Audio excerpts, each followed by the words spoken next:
Episode തുടങ്ങുന്നത് ഇവരെ സ്കൂളിലെ ആർച്ചറി കോമ്പറ്റീഷൻ കാണിച്ചുകൊണ്ടാണ്. 4 ഗ്രൂപ്പായിട്ടാണ് മത്സരിക്കുന്നത്. ഓരോ ഫാമിലിയാണ് ഓരോ ഗ്രൂപ്പ്. ഹീജുവിന്റെ ഗ്രൂപ്പ് റെഡും പ്രിൻസിന്റെ ഗ്രൂപ്പ് ബ്ലൂവും ആണ്.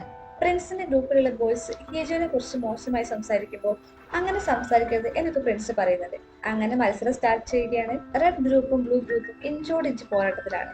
ഫസ്റ്റ് റൗണ്ടിൽ ജയിക്കാൻ പറ്റാതെ സങ്കടത്തിൽ നിൽക്കുന്ന ഹീജുവിനോട് മത്സരം അവസാനിച്ചിട്ടില്ലല്ലോ, നമുക്കൊരു റൗണ്ട് കൂടി ഉണ്ടെന്ന് മീൻ പറയുന്നു. അങ്ങനെ സെക്കൻഡ് റൗണ്ട് സ്റ്റാർട്ട് ചെയ്യുമ്പോൾ ഹീജുവിന് 9 പോയിന്റ്സ് ആണ് കിട്ടുന്നത്. അങ്ങനെ അവരുടെ പോയിന്റ്സ് ടോട്ടൽ 110ആയി. പ്രിൻസ് അങ്ങനെ എയിം ചെയ്ത് നിൽക്കുമ്പോൾ അവർക്ക് എത്ര സ്കോറാണ് കിട്ടുന്നതെന്ന് ഹീജു നോക്കിക്കൊണ്ടേ നിൽക്കുന്നു. ഇപ്പോൾ ഹീജു ആണ് പ്രപ്പോസ് ചെയ്ത സീനാണ് കാണിക്കുന്നത്.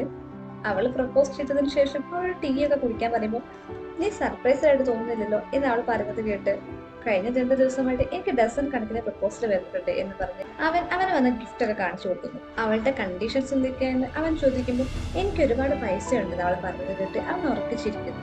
ക്രിയേറ്റീവ് ആയിട്ട് എന്തെങ്കിലും വരുമെന്ന് ഞാൻ വിചാരിച്ചു. ക്രിയേറ്റീവ് ആവുന്നത് എന്തിനാ, എല്ലാ അറേഞ്ച് മാരേജും ഒരേതുപോലെയാണ് എന്ന് അവൾ പറയുമ്പോൾ വേറെ എന്തൊക്കെയാ എന്ന് അവൻ ചോദിക്കുന്നു.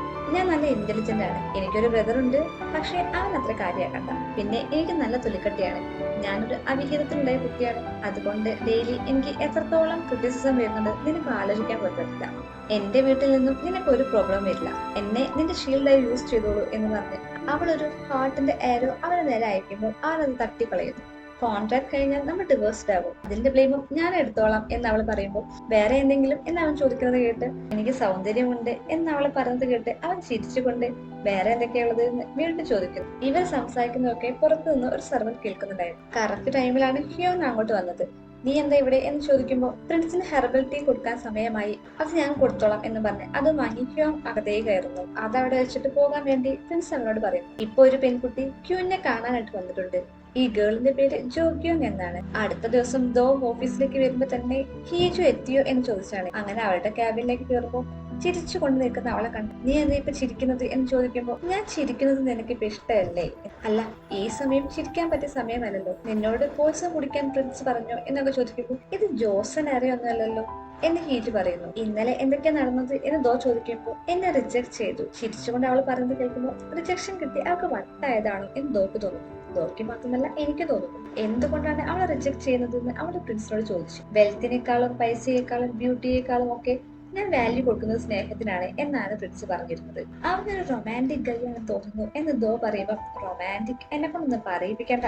കാര്യങ്ങളൊക്കെ കേട്ട് ഹ്യോങ്ങും പ്രിൻസിനോട് പറയുന്നുണ്ട്, നിങ്ങൾ ഒരുമിച്ച് സ്കൂളിലൊക്കെ പഠിച്ചതല്ലേ, അതുകൊണ്ട് ഡയറക്റ്റ് അവളോട് നോ പറയേണ്ടില്ലായിരുന്നു, ഇനി വേറെ പ്രപ്പോസൽ നോക്കാനല്ലേ എന്ന് ദോ പറയുമ്പോൾ അതെന്തിനാ എന്ന് ഹിറ്റ് ചോദിക്കുന്നു. പിന്നെ നീ വീണ്ടും ട്രൈ ചെയ്യാൻ പോവുകയാണോ, നീ അത്രയ്ക്ക് സിൻസിയർ ഒന്നും അല്ലല്ലോ എന്ന് പറയുമ്പോൾ ഞാൻ സിൻസിയർ ആണ് എന്ന് ഹീജ് പറഞ്ഞത് കേട്ട് സിൻസിയർ ആയ ആരാണ്, എനിക്ക് പണമുണ്ട്, ഞാൻ വേണമെങ്കിൽ ഡിവോഴ്സ് പേപ്പറിൽ ഒപ്പിട്ട് തരാം എന്നൊക്കെ പറയാ എന്ന് ദോ ചോദിക്കുന്നത് കേട്ട് ഞങ്ങൾ രണ്ടുപേരും ഒരേ ടൈപ്പാണ്. അന്ന് ബർത്ത്ഡേ ഫംഗ്ഷന് അവൻ വന്നാൽ കണ്ടില്ലേ ഹണ്ടിങ് ഡ്രസ് ഇട്ടുകൊണ്ട്, അത് നോർമലായ ആരെങ്കിലും ചെയ്യുന്നതാണോ? അവൻ എന്നെ പോലെയാണ്, ഒന്നും നോർമലായി ചെയ്യില്ല എന്നാണ് പറയുന്നത്. ഇവിടെ ക്യൂൻ കിങ്ങിന് വേണ്ടി പ്രപ്പോസൽസ് നോക്കിക്കൊണ്ട് നിൽക്കുകയാണ്. അവിടേക്ക് അവരുടെ സെർവന്റ് വരുമ്പോൾ ഞാൻ പ്രപ്പോസൽസ് നോക്കിക്കൊണ്ട് നിൽക്കുമ്പോൾ അതിനിടയിലേക്ക് ഒരു അതിഥി വന്നു പറഞ്ഞ് ഹീജുവിന്റെ ഫോട്ടോ കാണിച്ചു കൊടുത്തുകൊണ്ട് എനിക്ക് ഇവളെ കാണണം എന്ന് പറയുന്നു. ഹീജു അവളുടെ ഒരു എംപ്ലോയിനെ വിളിച്ചു വരുത്തിയിരിക്കുകയാണ്. അവളുടെ മുമ്പിൽ ഇരിക്കുമ്പോൾ അയാളുടെ കൈയൊക്കെ വിറയ്ക്കുന്നുണ്ട്. നിങ്ങളെ അടുത്ത ആഴ്ചത്തേക്കുള്ള പ്രപ്പോസൽ ചെയ്യാൻ പറഞ്ഞത് ഞാൻ അത് ഇന്ന് ഈവനിങ് തന്നെ ചെയ്തു തീർക്കാം എന്ന് അയാൾ പറഞ്ഞത് കേട്ട് ഹീജു ചിരിച്ചുകൊണ്ട് പറയുന്നു, അതിന്റെ ഒന്നും ആവശ്യമില്ല, എനിക്ക് അടുത്ത ആഴ്ച തന്നെ മതി പ്രപ്പോസൽ. നിങ്ങൾക്കറിയോ ഞാൻ നിങ്ങളെ എത്രത്തോളം ആശ്രയിക്കുന്നുണ്ടെന്ന്, അതുകൊണ്ട് ഞാൻ നിങ്ങളോട് ഒരു ചെറിയ സീക്രട്ട് ഹെൽപ്പ് ചോദിക്കട്ടെ എന്ന് ഹീജു ചോദിക്കുന്നു. അവൾ ചോദിച്ചത് കേട്ട് കിരി പോയി വരികയാണ് ആ എംപ്ലോയി. എന്താ നടന്നത്, എന്തിനാണ് അവളെ വിളിച്ചത് എന്നൊക്കെ വേറെ എംപ്ലോയി ചോദിക്കുമ്പോൾ ഹീജു കല്യാണം കഴിക്കാൻ പോവുകയാണ് എന്ന് പറഞ്ഞ് അയാൾ നടന്നു പോകുന്നു. അങ്ങനെ അയാളുടെ അമ്മയെ വിളിച്ചിട്ട് അമ്മ അന്ന് റോയൽ ഫാമിലിയിലെ ആരെയെ കുറിച്ച് പറഞ്ഞില്ലായിരുന്നു, അവരുടെ നമ്പർ തരുമോ എന്നൊക്കെ ചോദിക്കും. അത് മാത്രമല്ല പ്രിൻസിനെ കുറിച്ച് അറിയാൻ വേണ്ടി വേറെ റിപ്പോർട്ടേഴ്സിനെയൊക്കെ അയാൾ വിളിക്കുന്നുണ്ട്. അങ്ങനെ അയാൾ കളക്ട് ചെയ്ത വിവരങ്ങളൊക്കെ ഒരു പെൻഡ്രൈവിലാക്കി ദോക്കി കൊടുക്കുന്നു. പ്രിൻസ് ഇപ്പൊ പാലസിലല്ല താമസിക്കുന്നത്. പ്രിൻസിന്റെ കൂടെ എപ്പോഴും അദ്ദേഹത്തിന്റെ സെക്രട്ടറി ഉണ്ടായിരിക്കും. പക്ഷെ ചില സ്ഥലങ്ങളിൽ പ്രിൻസ് അധികവും പോകാറുണ്ട് എന്നൊക്കെ പറഞ്ഞ് ആ പെൻഡ്രൈവ് അവർക്ക് കൊടുക്കുന്നു. അല്ല, ഞാനിപ്പോ ഹീജുവിന്റെ സർക്കിളിലുള്ള ആളായോ എന്ന് അയാൾ ചോദിക്കുമ്പോൾ ഉറപ്പായും എന്നൊക്കെ ദോ പറയുന്നു. അത് അയാൾക്ക് വിശ്വസിക്കാൻ പറ്റുന്നുണ്ടായിരുന്നില്ല. ഒരു ലോട്ടറി കിട്ടിയ സന്തോഷമായിരുന്നു അയാളുടെ ഫേസിലുണ്ടായിരുന്നത്. അങ്ങനെ ഇയാൻ ഹോഴ്സ് റൈഡിങ്ങിന് വന്നിരിക്കുകയാണ്. അവൻ അങ്ങനെ അവിടുത്തെ ശാന്തത ആസ്വദിക്കുമ്പോഴാണ് ഒരു കുതിരയുടെ സൗണ്ട് കേട്ട് അവൻ തിരിഞ്ഞു നോക്കുന്നത്. അപ്പോൾ അതാ നമ്മുടെ ഹ്യൂജ് കുതിരപ്പുറത്ത് വരുന്നു. കുറെ കാലമായല്ലോ കണ്ടിട്ട് എന്ന് ഹീജ് ചോദിക്കുമ്പോൾ 2 ദിവസമല്ലേ ആയിട്ടുള്ളൂ എന്ന് പ്രിൻസ് പറഞ്ഞത് കേട്ട് ഈ 2 ദിവസം കൊണ്ട് ഞാൻ നിന്നെ ഒരുപാട് മിസ് ചെയ്തു എന്നും പറഞ്ഞ് അവൾ അവിടെ നിന്ന് പോകും. അവൾ പോയതിന്റെ ഓപ്പോസിറ്റ് ഡയറക്ഷനിലാണ് ഇയാൻ പോകുന്നത്. അടുത്ത ദിവസം ഈ അങ്ങനെ എൻജോയ് ചെയ്ത് ഫുഡ് കഴിക്കുമ്പോഴാണ് അവിടേക്കും അവൾ വരുന്നത്. ഐ മിസ് യു എന്ന് പറഞ്ഞുകൊണ്ട്. നമ്മൾ ഇന്നലെയല്ലേ കണ്ടത്, എന്നിട്ടും എനിക്ക് നിന്നെ ഒരുപാട് മിസ് ചെയ്യുന്നു.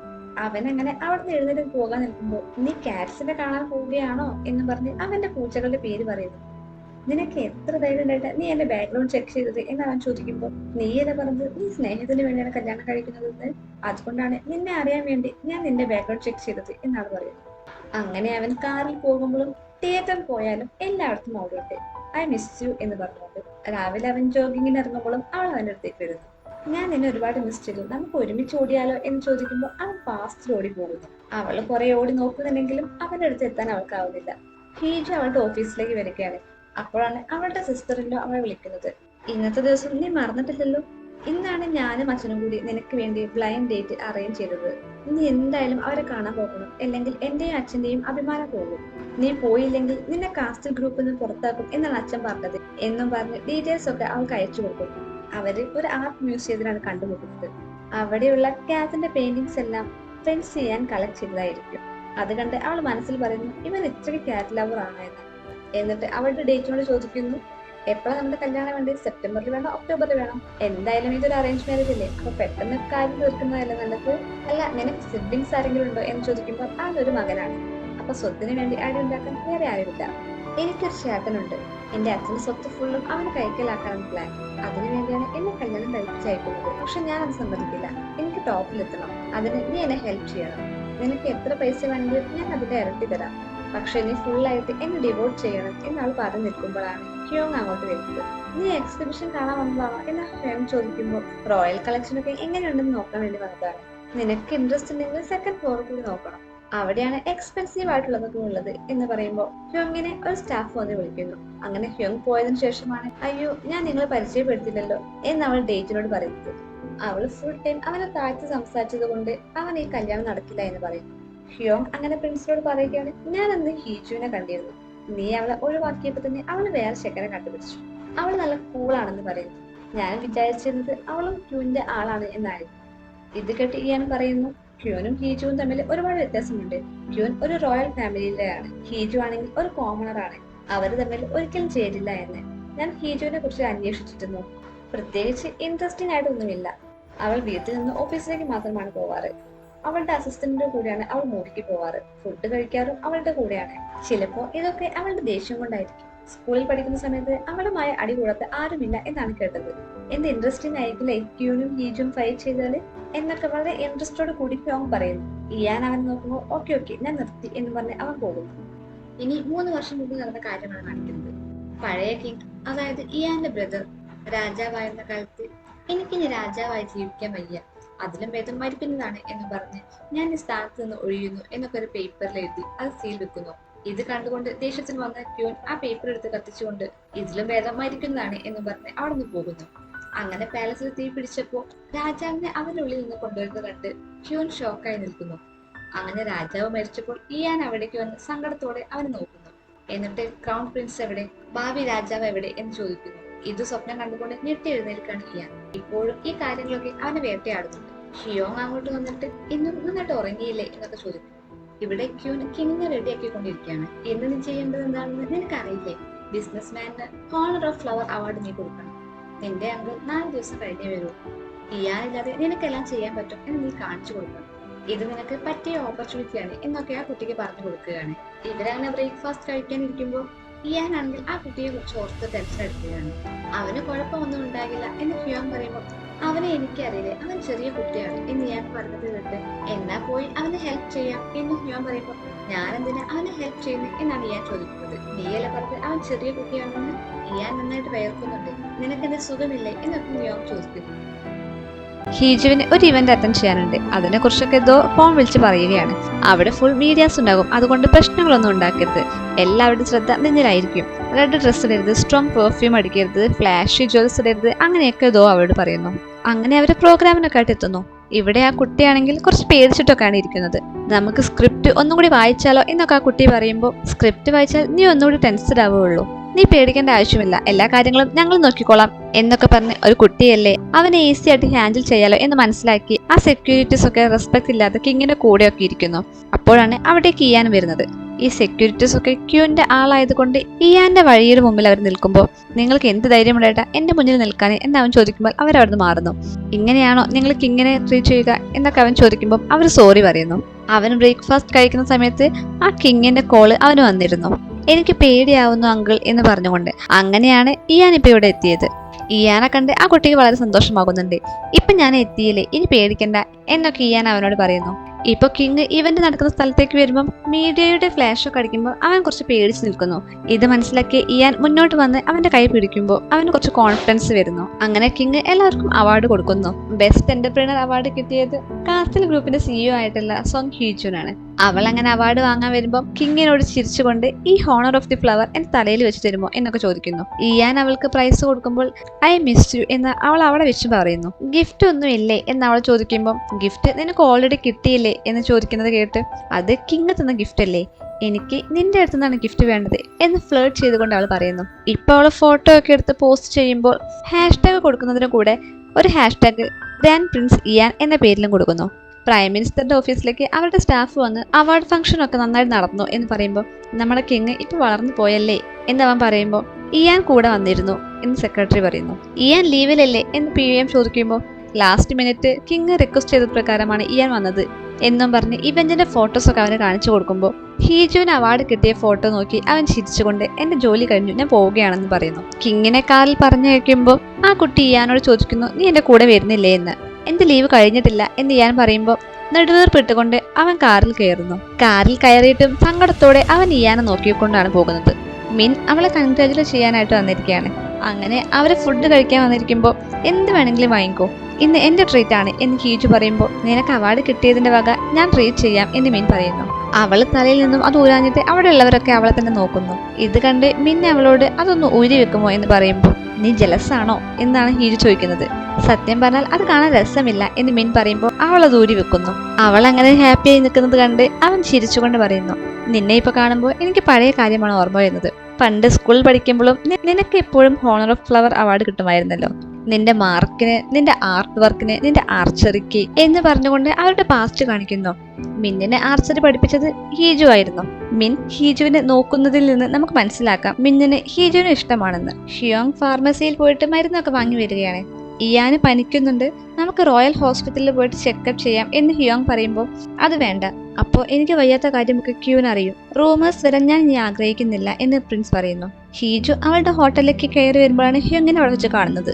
അങ്ങനെ അവൾ അവളുടെ ഡോക്ടറെ വിളിച്ച് ഇയാനെ ട്രീറ്റ് ചെയ്യുകയാണ്. പ്രിൻസ് ഉറങ്ങാറില്ലേ എന്നൊക്കെ ഡോക്ടർ ചോദിക്കുമ്പോൾ ഹിയോങ് പറയുന്നു ഉറക്കം കിട്ടാറില്ല, പ്രിൻസിന് ഇൻസോംനിയ ഉണ്ടെന്ന്. അത് കേട്ട് ഡോക്ടർ ഉറക്കം നല്ല ഇമ്പോർട്ടൻ്റ് ആണ്, നന്നായിട്ട് റെസ്റ്റ് എടുക്കാനൊക്കെ പറഞ്ഞ് അവിടെ നിന്ന് പോകുമ്പോൾ ഹീജു ഡോക്ടറോട് റിക്വസ്റ്റ് ചെയ്യുന്നു റെക്കോർഡിൽ എനിക്കാണ് അസുഖം എന്ന് എഴുതിയാൽ മതിയെന്ന്.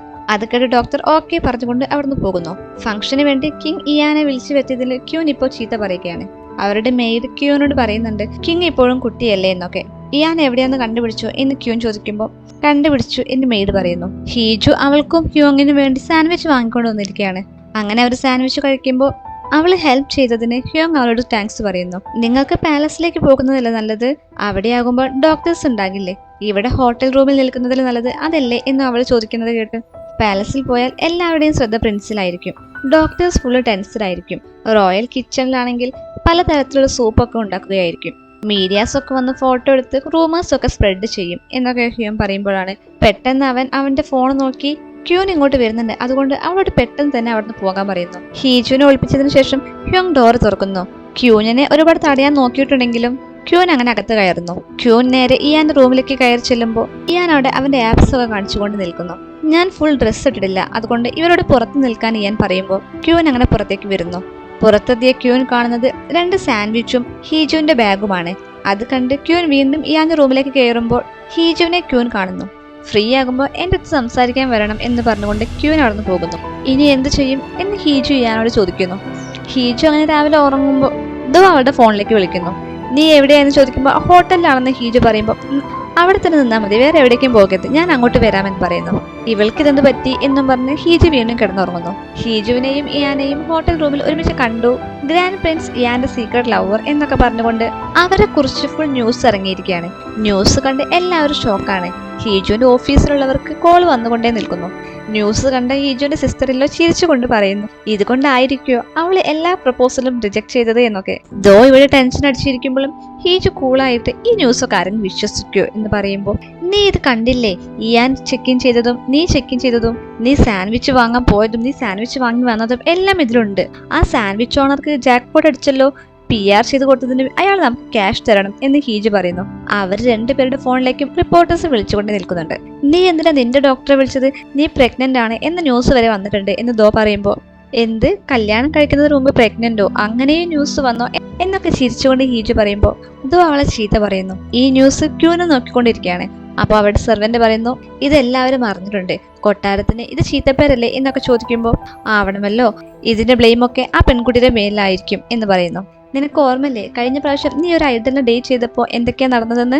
അവരതിനെ ടോർച്ചർ ചെയ്യുമായിരുന്നു, നിന്റെ കാറിലൊക്കെ കീ വെച്ച് ഒരുതുമായിരുന്നു, ഡോറിന്റെ ബെല്ലടിച്ചിട്ട് അവർ ഓടി പോകുമായിരുന്നു എന്നൊക്കെ ദോ പറയുമ്പോൾ, അത് ഐഡലല്ലേ, ഇത് കിങ് അല്ലേ എന്ന് ഹീജു പറയുമ്പോൾ, അതാണല്ലോ പ്രശ്നം, ഐഡലിനെ കുറിച്ചിട്ട് അവരുടെ ഫാൻസ് മാത്രമേ അറിയുള്ളൂ, കിങ് ആകുമ്പോൾ ഈ കൺട്രി ഫുൾ അറിയും എന്ന് ദോ പറയുന്നു. ഇത്രയൊക്കെ നടന്നിട്ടും ഇപ്പോഴും ഹീജു ചിരിച്ചുകൊണ്ടേ നിൽക്കുകയാണ്. പ്രൈം മിനിസ്റ്റർ മിൻ ഹീജുവിനെയും പ്രിൻസിനെയും മാറി മാറി വിളിക്കുന്നുണ്ടെങ്കിലും രണ്ടുപേരും ഫോൺ അറ്റൻഡ് ചെയ്യുന്നില്ല. പ്രിൻസ് അങ്ങനെ ഹോട്ടലിൽ നിന്ന് പോകുമ്പോൾ പാലസിലേക്ക് പോകാൻ വേണ്ടി ഹ്യോങ് പറയുമ്പോൾ, എന്റെ പ്രൈവറ്റ് റെസിഡൻസിലേക്ക് പോകാനാണ് പ്രിൻസ് പറയുന്നത്. പാലസിൽ എല്ലാവരും വെയിറ്റ് ചെയ്യുന്നുണ്ട്, പ്രൈം മിനിസ്റ്റർ ഒക്കെ വെയിറ്റ് ചെയ്യുന്നുണ്ട് എന്നൊക്കെ ഹ്യോങ് പറയുമ്പോൾ വീണ്ടും പ്രിൻസ് പറയുന്നു, എന്റെ പ്രൈവറ്റ് റെസിഡൻസിലേക്ക് പോകാൻ. ഹീജുവിനോടും അങ്ങോട്ട് വരാൻ പറയുന്നു. അങ്ങനെ അവർ മീറ്റ് ചെയ്യുമ്പോൾ കൂളായിട്ട് ഹീജു ചോദിക്കുന്നു, നിന്റെ പനി എങ്ങനെയുണ്ട്, ഞാൻ നിന്നെ ഒരുപാട് മിസ് ചെയ്തു എന്ന്. പ്രിൻസ് അവളോട് സോറി ചോദിക്കുന്നു, ഞാൻ കാരണമാണ് നിനക്ക് ഇത്രയും പ്രശ്നം നേരിടേണ്ടി വന്നത്, അതുകൊണ്ട് നിനക്ക് എന്താണ് കോമ്പൻസേഷൻ ആയിട്ട് വേണ്ടത് എന്ന്. ഞാൻ ചോദിക്കുന്നത് എന്തും നീ തരുമോ, എനിക്ക് ആവശ്യമുള്ളത് കിട്ടാൻ കുറച്ച് പാടാണ് എന്ന് പറഞ്ഞുകൊണ്ട് അവൾ ആ റെഡ് എൻവലപ്പ് അവിടെ തുറന്നു വെക്കുന്നു. ഈ ഫ്ലവർ നിനക്ക് ഓർമ്മയുണ്ടോ, അന്ന് നിന്നെ തോൽപ്പിച്ചതിന് എനിക്ക് കിട്ടിയ അവാർഡാണിത്. ഇനി എപ്പിസോഡിന്റെ സ്റ്റാർട്ടിങ് കാണിച്ച അവരുടെ മത്സരമാണ് കാണിക്കുന്നത്. ഇയാൻ അങ്ങനെ സ്കോർ ചെയ്യുന്നത് 7 പോയിന്റ്സ് ആണ്. അന്ന് ആ കോമ്പറ്റീഷനിൽ ഹീജുവിന്റെ ടീമാണ് ജയിച്ചത്. നിനക്കറിയോ, എന്റെ ചേട്ടൻ ഒരു ഇഡിയറ്റ് ആണ്, അവന്റെ സ്കൂളിൽ നിന്ന് പുറത്താക്കുകയോ ചെയ്തിട്ടുണ്ട്. എന്നിട്ടും ഞങ്ങൾ ഡൊണേഷൻ കൊടുത്താണ് അവൻ അഡ്മിഷൻ വാങ്ങിക്കൊടുത്തത്. അവൻ സ്വന്തമായി ഒരു ബിസിനസ് എങ്ങനെയോ നടത്തി പോകുന്നുണ്ട്. എന്നാലും ഞാൻ എൻ്റെ ഭാഗത്തുനിന്ന് ഒരു ചെറിയ മിസ്റ്റേക്ക് വരുത്തുമ്പോഴേക്കും എൻ്റെ സ്ഥാനം എൻ്റെ ചേട്ടന് കൊടുക്കാനാണ് എൻ്റെ അച്ഛൻ നോക്കുന്നത്. അതിന് കാരണം എന്താന്ന് വെച്ചാൽ, അവൻ മൂത്ത കുട്ടിയാണ്, അവനൊരു ആൺകുട്ടിയാണ്, എല്ലാത്തിൻ്റെയും അവകാശിയും അവനാണ്. ഏറ്റവും ഇമ്പോർട്ടൻറ്റ്, അവനൊരു നോബിൾ ഫാമിലിയിൽ നിന്നാണ് വിവാഹം കഴിച്ചത്. ഞാനും അതാണ് ആഗ്രഹിക്കുന്നത് എന്ന് ഹീജു പറയുമ്പോൾ, ഈ ഒരു ടൈറ്റിലിന് വേണ്ടി മാത്രമാണോ നീ വിവാഹം കഴിക്കുന്നത് എന്ന് പ്രിൻസ് ചോദിക്കുന്നു. ഈ ടൈറ്റിൽ കാരണം എനിക്ക് ഒരുപാട് ഓപ്പർച്യൂണിറ്റി നഷ്ടമായിട്ടുണ്ട് എന്ന് ഹീജു പറയുന്നത് കേട്ട്, ഗ്രാൻഡ് പ്രിൻസിന്റെ വൈഫ് ആവാൻ തയ്യാറായിക്കോളൂ എന്ന് ഇയാൻ പറയുന്നു. ഇനി നിനക്ക് ഈ കൺട്രിയോട് ഫുള്ള് മത്സരിക്കേണ്ടി വരും. ഇത് കേട്ട് ഹീജുവിന് വിശ്വസിക്കാൻ പറ്റുന്നില്ല. അവൾക്ക് ഒരുപാട് സന്തോഷമാകുന്നുണ്ട്. അങ്ങനെ അവളുടെ പ്രൊപ്പോസൽ അക്സെപ്റ്റ് ചെയ്തുകൊണ്ടാണ് ഇന്നത്തെ എപ്പിസോഡ് ഇവിടെ വൈൻഡപ്പ് ചെയ്യുന്നത്. അടുത്ത എപ്പിസോഡ് വെള്ളിയാഴ്ചയാണ് ടെലികാസ്റ്റ് ചെയ്യുക. ആ വീഡിയോ കിട്ടാൻ വേണ്ടി ചാനൽ സബ്സ്ക്രൈബ് ചെയ്ത് വെക്കണം. അടുത്ത വീഡിയോ ആയിട്ട് വരുന്നവരെ ബൈ.